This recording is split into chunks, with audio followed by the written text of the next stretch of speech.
Hey, what up everybody? This is Stevie Breach coming to you. Honestly, I was sitting down, I was getting ready to make a video hyping up tonight's Monday Night Raw, talking about the Shield and the Authority. WWE just tweeted out the fact that they're going to be inducting Randy Savage into the Hall of Fame. More than likely, the announcement will be coming tonight on Monday Night Raw. Of course, this means that more than likely this week we'll be getting a Hall of Fame pre-sale. The Hall of Fame, of course, is going to be taking place before Wrestlemania 31. It's going to be March 28th. It's going to be in the SAP Center. It's going to be held at 1 o'clock in the afternoon this year. It's going to be a little bit weird. More than likely, that'll be taped and then it'll be put onto the WWE Network later that night. But for the people that are heading to WrestleMania 31, this is going to be a hot ticket to get. Of course, with the Macho Man Blu-ray set that came out, there was a guy on here, Sean Blackford, that used to make videos in the day. He used to be a part of WWE DVD News. He used to always talk about, when they make these legend sets, they don't make them for no reason, and they release them at certain times of the year.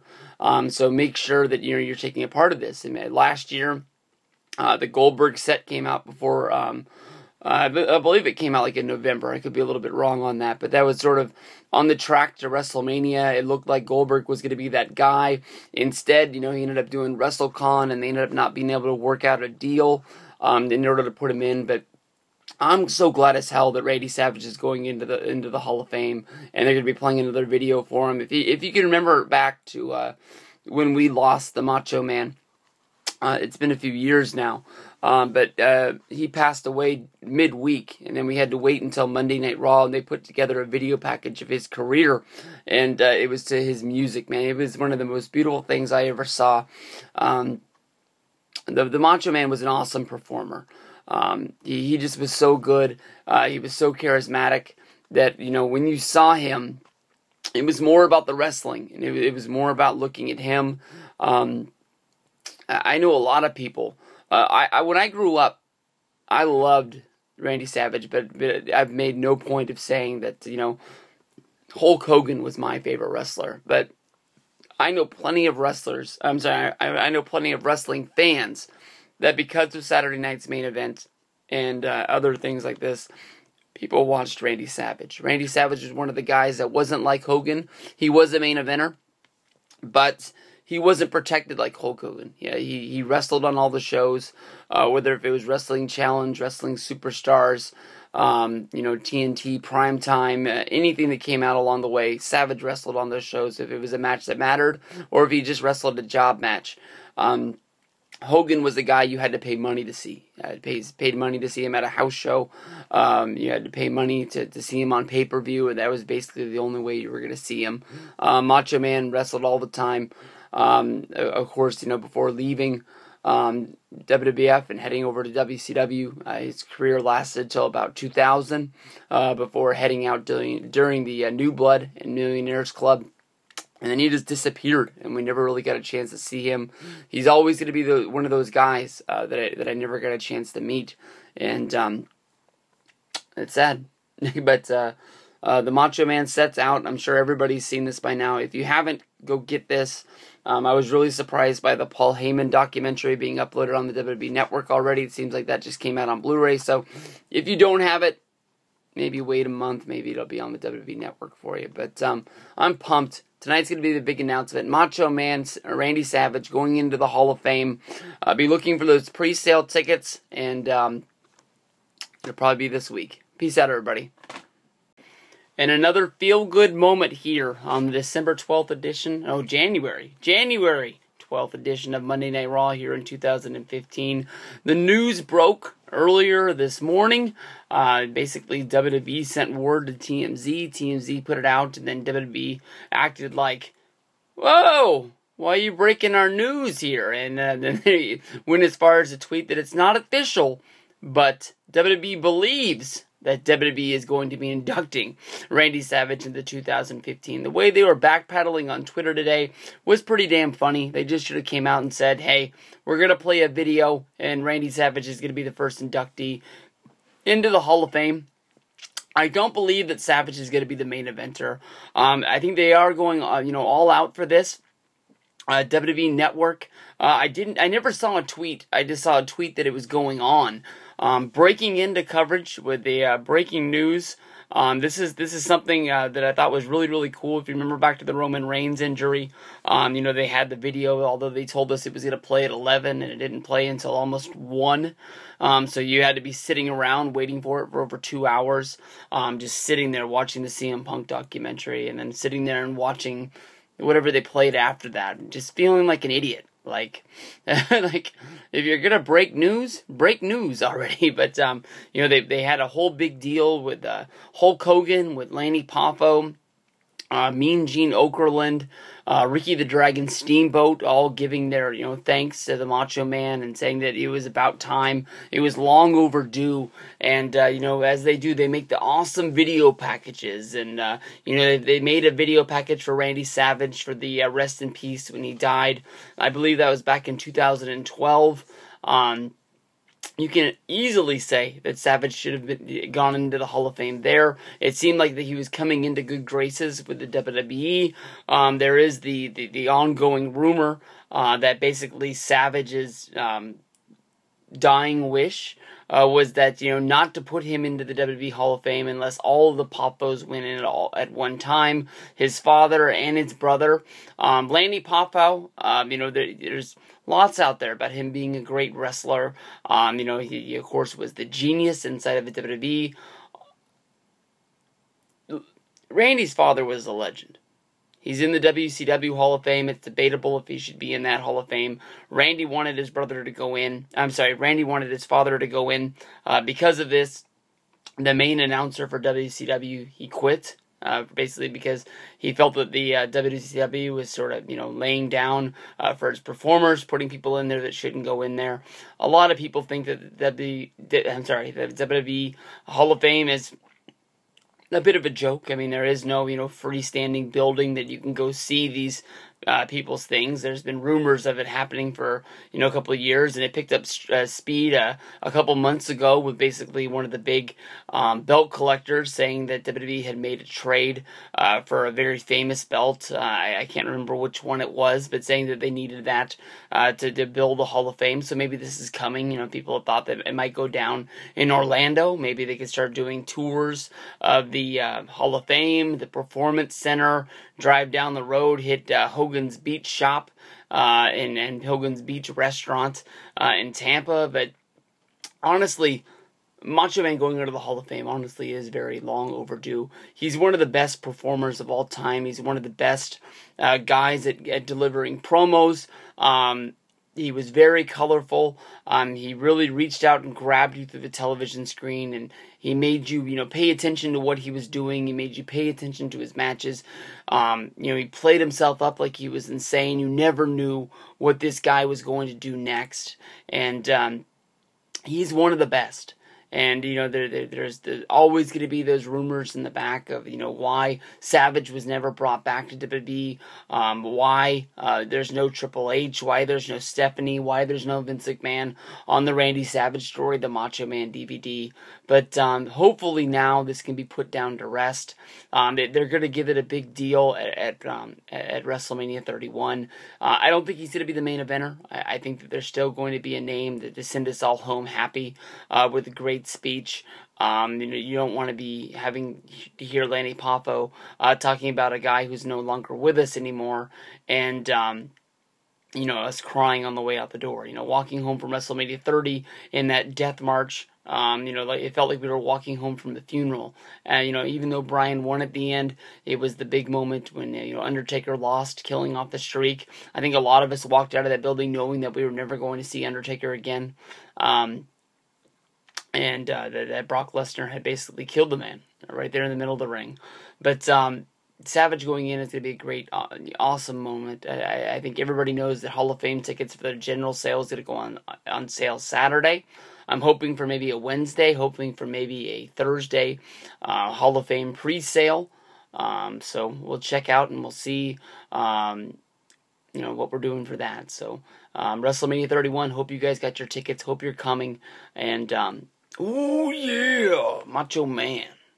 Hey, what up everybody, this is Stevie Breach coming to you. I guess the first announcement about the big Monday Night Raw, coming off of the Royal Rumble last night, has to do with the Hall of Fame announcement that TMZ once again got late-breaking news on. I often wonder if maybe WWE is trading information with TMZ, maybe if they give them items to leak for them to run stories, that maybe WWE gets better coverage when wrestlers get to in certain situations or something like that. It's just awful funny that WWE is in this sort of handshake backdoor deal with TMZ that's going around out there.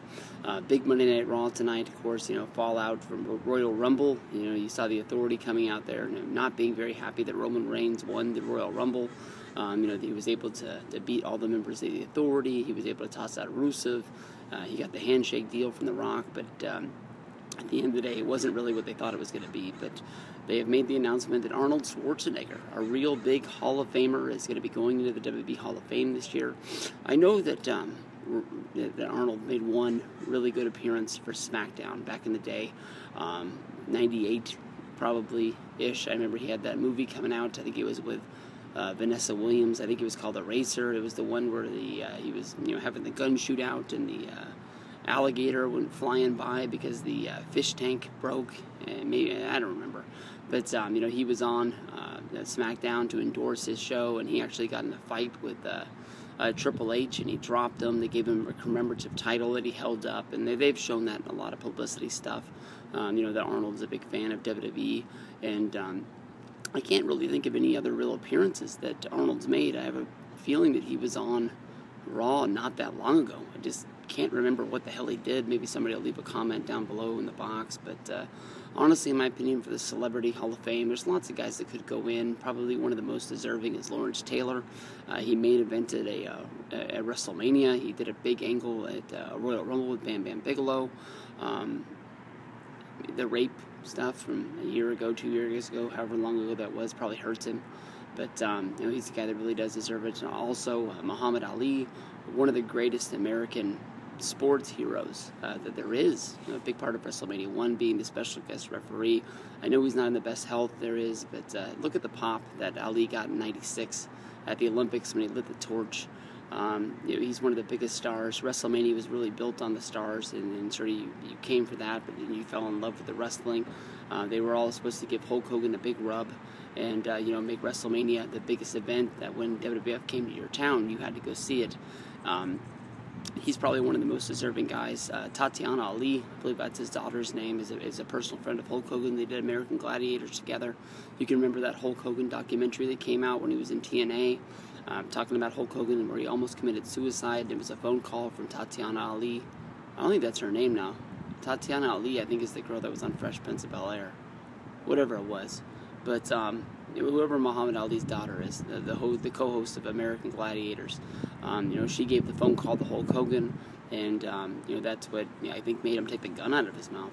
So I don't know, Hogan and Ali would have been great, but Schwarzenegger going is probably one of the biggest stars that they could get. He is no Drew Carey.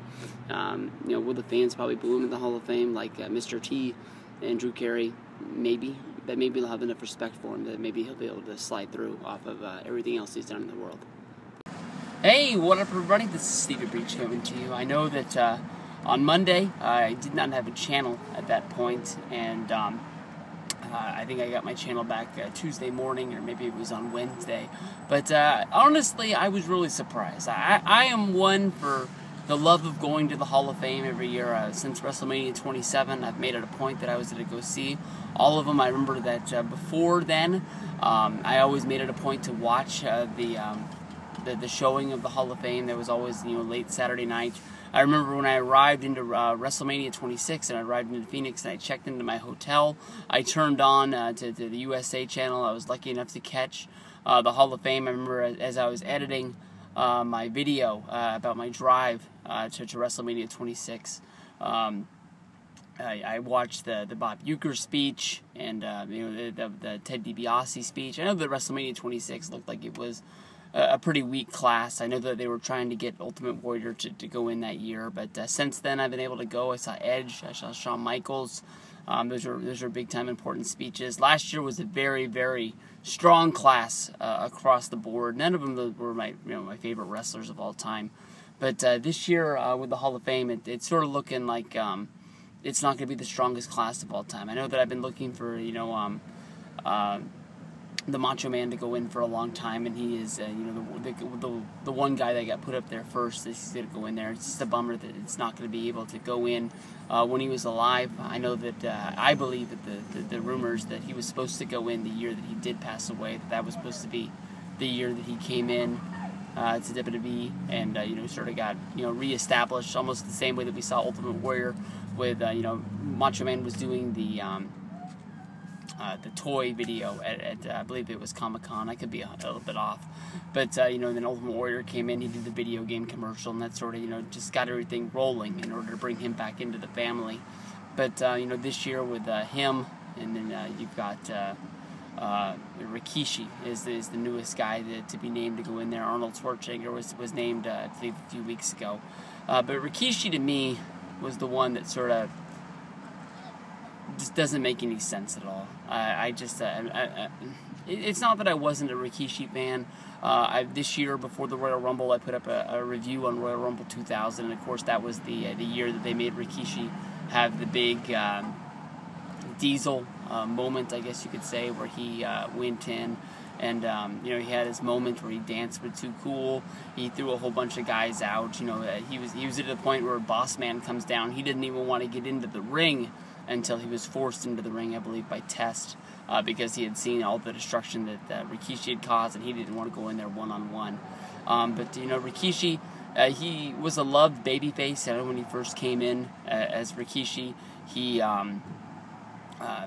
didn't really have a whole bunch of success, and then he got paired up with Too Cool, which I don't even really remember what happened, but he strapped those glasses on, and they would dance before and after the matches. And I know that if you watch that Raw after the bell, you can see that dance caught on so well. I believe there was a dance where the Dudleys and Chris Jericho join in, and the place goes bananas to see it. But honestly, even as a babyface, I know that Rikishi, reached the point of where he achieved the Intercontinental Championship, but I don't think everybody can even really remember that run.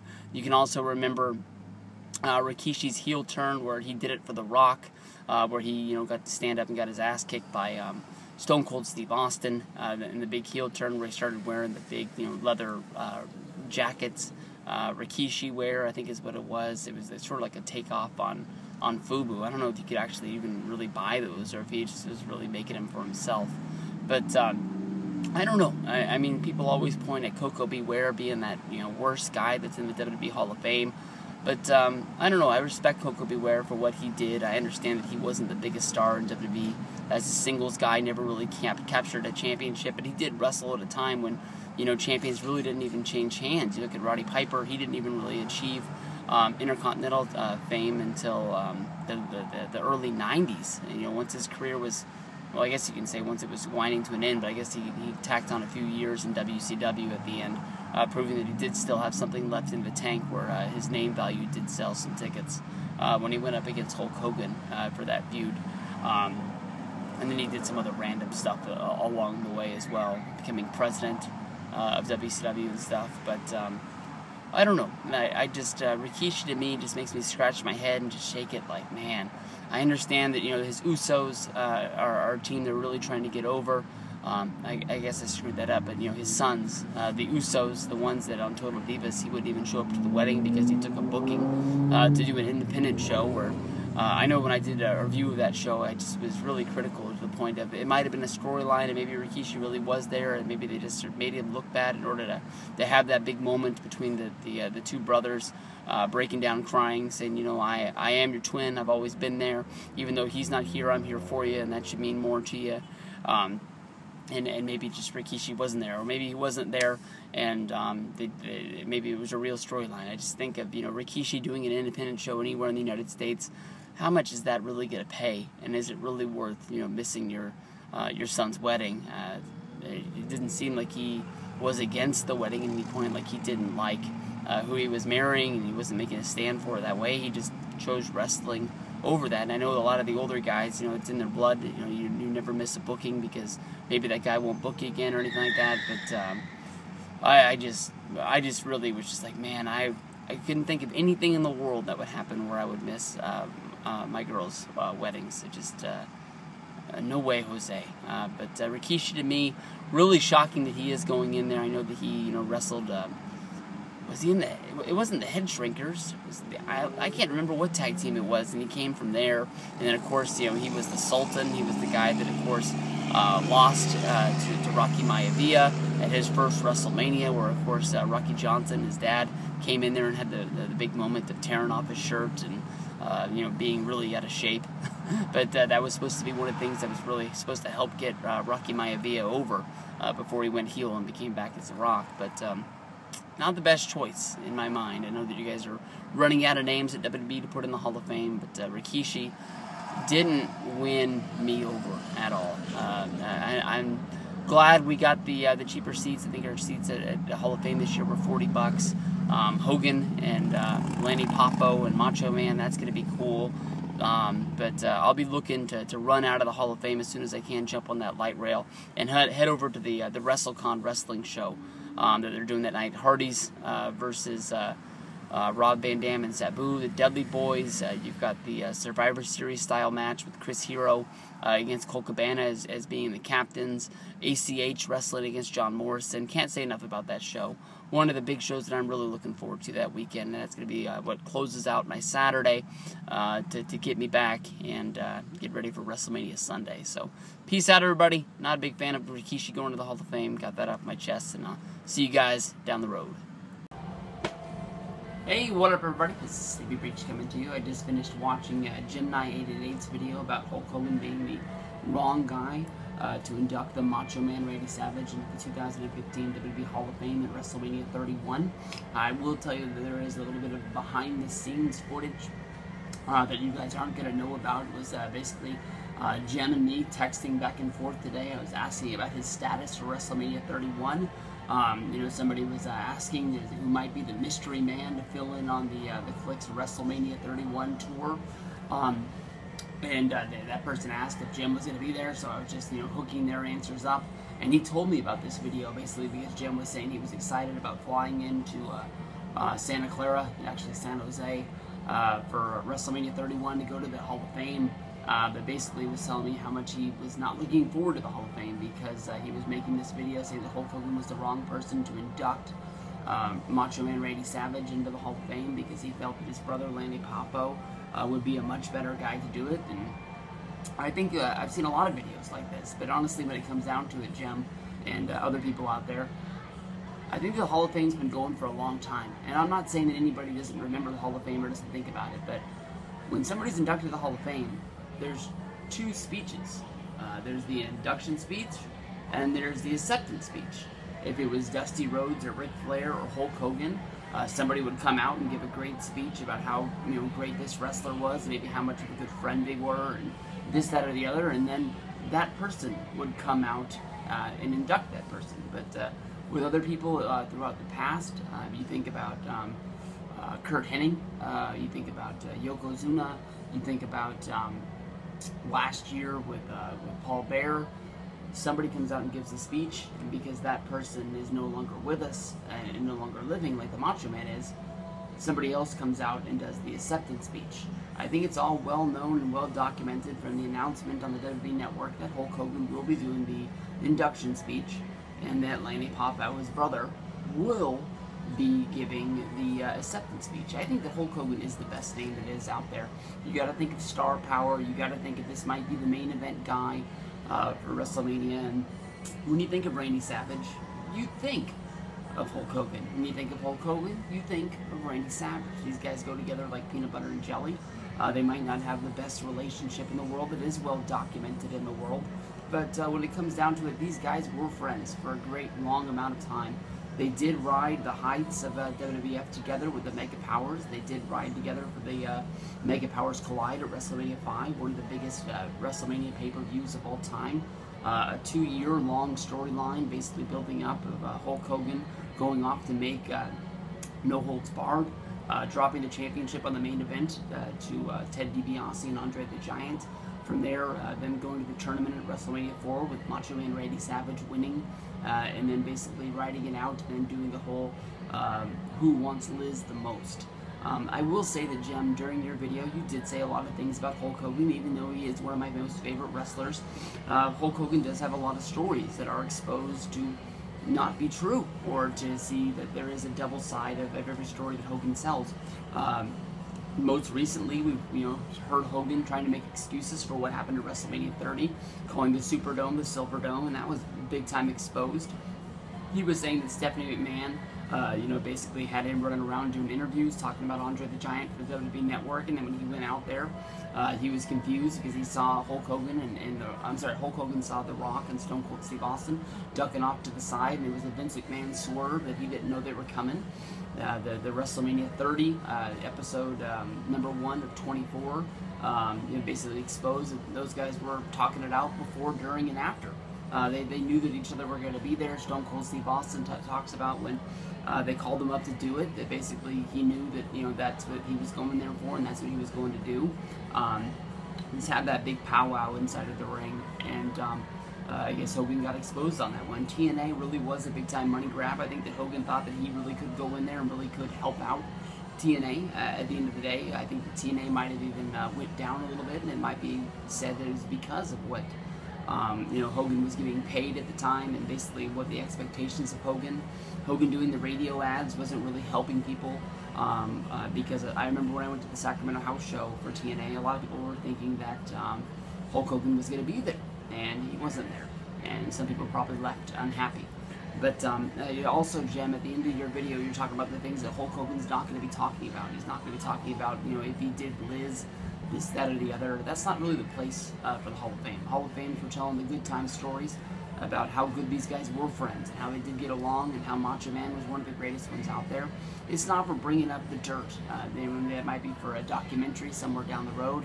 But, the rumor about Vince and Macho Man and Stephanie, or Elizabeth and Hogan, that's not going to be something that's going to be brought up at the Hall of Fame. It's going to be talking about these guys slamming back beers, planning out the Mega Powers in WrestleMania 5, and, basically Hogan talking about, Macho Man stealing the spotlight by having one of the greatest matches of all time at WrestleMania 3, wrestling against Ricky the Dragon Steamboat. That's what the WrestleMania WWE Hall of Fame is about. Good times, good stories. Not trying to bring anybody down, bringing up the bad things of the past. Warrior touched on it a little bit with his acceptance speech at WrestleMania 30, but cleared it up by saying, that they were a family, they were back together, and he was looking to, move forward into the future and see what Ultimate Warrior could bring to help the WWE and the next class of wrestlers that were there. But I'm looking forward to seeing you. I'm looking forward to seeing Hogan induct Macho Man. Honestly, when it comes down to it, there's only one person I can think of as a backup for Hulk Hogan, and that would be Diamond Dallas Page. When Diamond Dallas Page is on any kind of a podcast or an interview talking about Randy Savage, he talks to him from the heart, and he really says that if it wasn't for Macho Man Randy Savage in the Spring Stampede match, Diamond Dallas Page never would have won championships.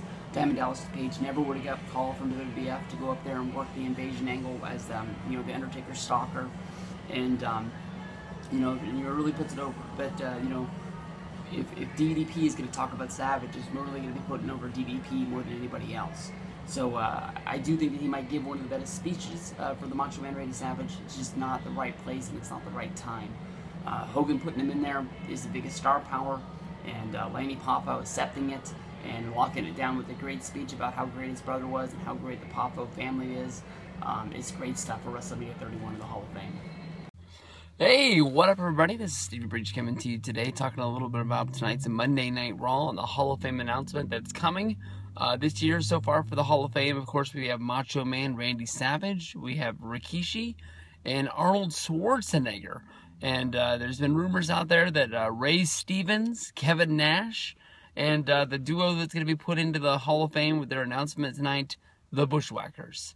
I was really down on Rikishi going into the Hall of Fame, and I know that the Bushwhackers are a big part of the legacy of the WWF. They were a big team. They came there. They were formerly known as the Sheepherders, and then once they came to WWF, they were known as the Bushwhackers. And they were a lovable duo. And to me, honestly, I love tag team wrestling, and the Bushwhackers were a tag team and probably one of the golden eras of the WWF and their best part of their tag team division that they've ever had. But, the Bushwhackers, who'd they beat? They didn't beat nobody. I know that they have to fill out the class, and you need sort of like 7 names in order to fill it out, but there's so many other great tag teams that deserve to go into the Hall of Fame. Demolition being one of them, one of my favorite tag teams of all time. And I know it's too soon. Basically, with Team 3D, but Bully Ray just got the big, I guess you can say, announcement, or not announcement, but I don't know what to really call it. I guess his return at the Royal Rumble, even though he hasn't signed a contract, and I'm not 100% sure if he's a part of the WWF or WWE family as of right now. But the Bushwhackers to me is sort of a letdown. This year's Hall of Fame class just doesn't really seem like it's coming together as being a big deal. I know last year they really knocked it out of the park with a whole bunch of names out there. Bringing back the Ultimate Warrior, Scott Hall, Jake the Snake Roberts, some guys that we never thought we'd ever see get the light of day in there because of backstage problems and politics and personal non-wrestling demons and things like that. But the Bushwhackers, although I know that they were a loved team, they never beat anybody. I mean, they were like the Brooklyn Brawler of the tag team division. I know that if you can pull up some facts about them stealing some sort of a win here or there somewhere along the way, but I don't know, man. This just doesn't do it for me. I know that I've always said that I wanted to be there and I wanted to see, Macho Man Randy Savage's, announcement and his, the Hulk Hogan speech. It is what it is, and his brother's gonna knock it out of the park with the acceptance speech. But I don't know. I'm really looking forward to that WrestleCon wrestling show that's after the Hall of Fame this year, and I'm just hoping that they don't close out with Macho Man, so I can scoot out of there as fast as I can and make sure I don't miss any part of that wrestling show, because that means a whole lot more to me than the Hall of Fame does. When I look at this class, I can't think of anybody that they can put in there to save this. If The Rock was getting announced, he would have been the first guy that got put up there. I'm thinking that more than likely your headliner is going to be Kevin Nash. And how much I love Kevin Nash, it is what it is. And I'd rather get over to that wrestling show and see it from the beginning. Hey, what up, everybody? This is Stevie Breach coming to you fresh out of the gym today. About to head on over to work and have a good day. Today's the big news coming out of WWE Monday Night Raw is maybe the surprise appearance from Brock Lesnar, maybe repaying WWE back for walking out on last week's edition of Monday Night Raw, causing some sort of a big surprise in what's going down. But there will be a Hall of Fame announcement coming tonight, and WWE is already sort of pushing that it's going to be a former diva or a woman's wrestler from the past. Lots of talk of, from the Stone Cold Steve Austin and Vince McMahon podcast. No, it wasn't the Vince one. It was the Triple H one, I apologize. Where basically they were asking why Chyna wasn't in the Hall of Fame. And basically Triple H was saying that there was because of her outside of wrestling activities that people might be looking up on the internet when they're trying to find more about Chyna going into the Hall of Fame. Maybe a young kid who didn't know who Chyna was, they see a highlight package and they want to find more videos. Next thing you know, they're clicking on videos that they shouldn't be watching on the internet. But it seems that WWE is going to be bringing in Medusa. Medusa was sort of on the blacklist from the WWE for a long time, mainly for showing up on WCW Monday Nitro, bringing with her the women's championship that she had never lost while she was wrestling for WWF at the time as Alundra Blaze. She showed up. Eric Bischoff convinced her to bring the championship on live television on Monday Nitro as a way to swing people over from watching Monday Night Raw to start watching WCW Nitro, because this is where the action was really happening. The show was always live and anything can happen, and Medusa threw the WWF Women's Championship into the trash. Honestly, it comes down to that Women's Championship really wasn't worth anything. Even when Vince McMahon relaunched the Divas division, bringing up the championship mainly as a way to push Sable when fans are really behind her. Sable, Jacqueline, and a few others weren't really able to get that thing going. It wasn't for a few years until they really got some women's wrestlers in there that really could do it, that really pushed that title. That title was mainly a prop for a long time. Stephanie McMahon had it, Terry Runnels had it, and others.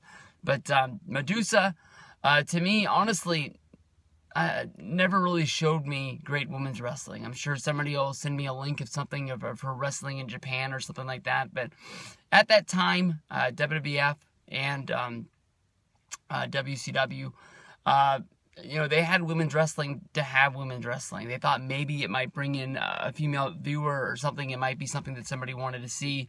But honestly, if you watched Monday Night Raw, if you watched WCW Nitro, if you watched Saturday Night, the Divas matches that they put out there with the girls just really weren't worth anything. Dave Meltzer put it best as the reason why they're bringing Medusa in is as a way for Medusa to sort of publicly apologize for what she did by throwing the title and sort of slapping Vince McMahon in the face by throwing the title into the trash can. It's not really going to mean anything, although when you take a step back and you sort of look at this year's Hall of Fame class with Medusa and Randy Savage going in, not only do you have two of the members of Team Madness from late WCW, all you really needed to do was find a way to get Gorgeous George in there, and then maybe the Molly Holly rumors that we've been hearing for a long time, definitely deserving to be in the WWE Hall of Fame. One of those girls who really brought women's wrestling to the forefront in WWE at the time, really being able to go and have good matches that people really took notice of with Lita and Trish Stratus and others.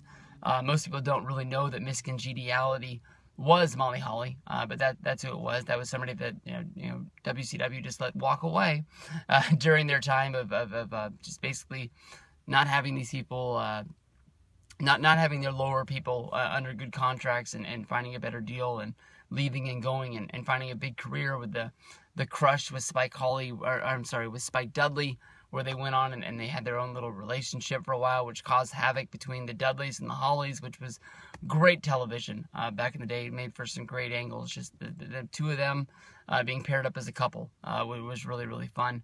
But Medusa should be your Hall of Famer tonight. Maybe it'll be a wild card.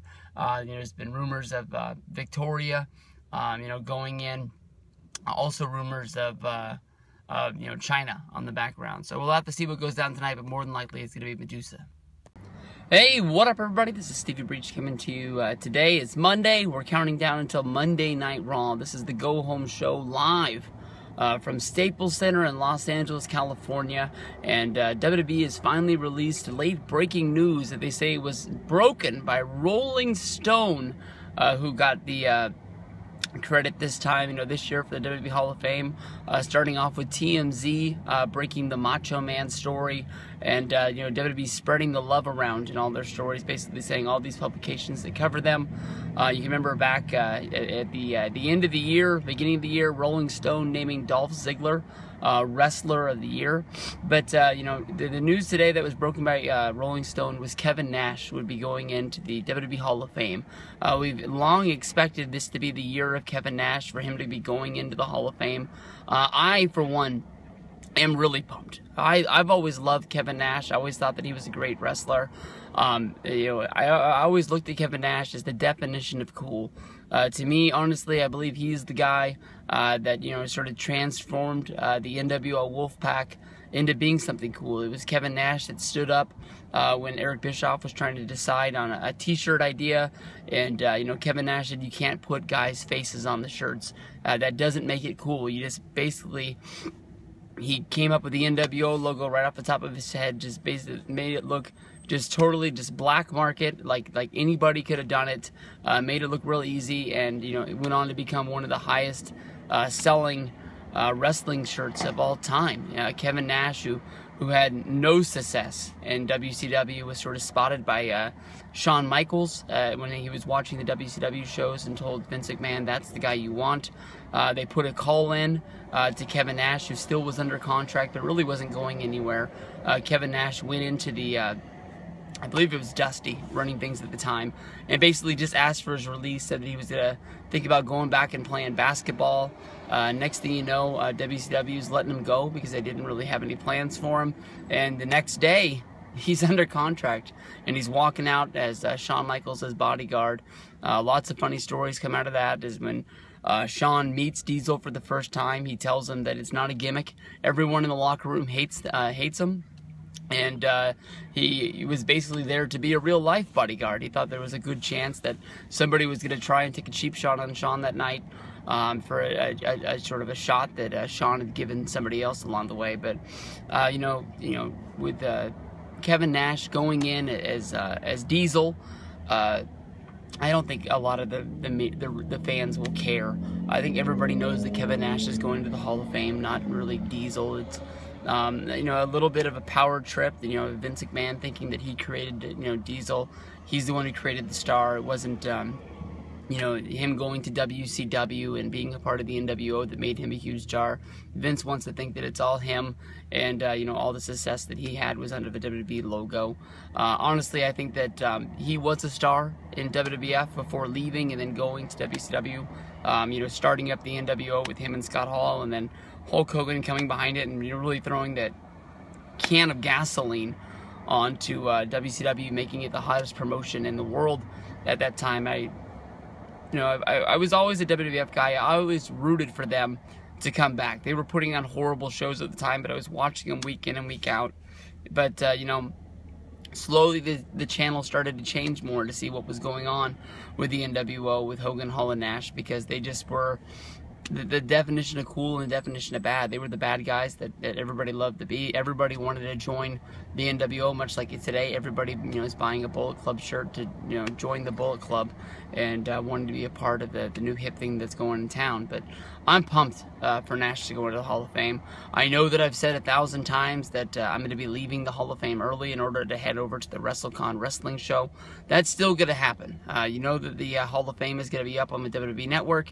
It might be being shown on the USA for the first time, but it's only a matter of time. If I don't get to watch it that night, if I don't get to watch it the next day, I for sure will watch it in the next upcoming week. Kevin Nash is the guy that really deserves this. One of my favorite wrestlers, one of my favorite guys. I'm really pumped that I'm going to be meeting him at WrestleCon this year, so I'm all for it. Kevin Nash, Hall of Fame. Awesome times, baby.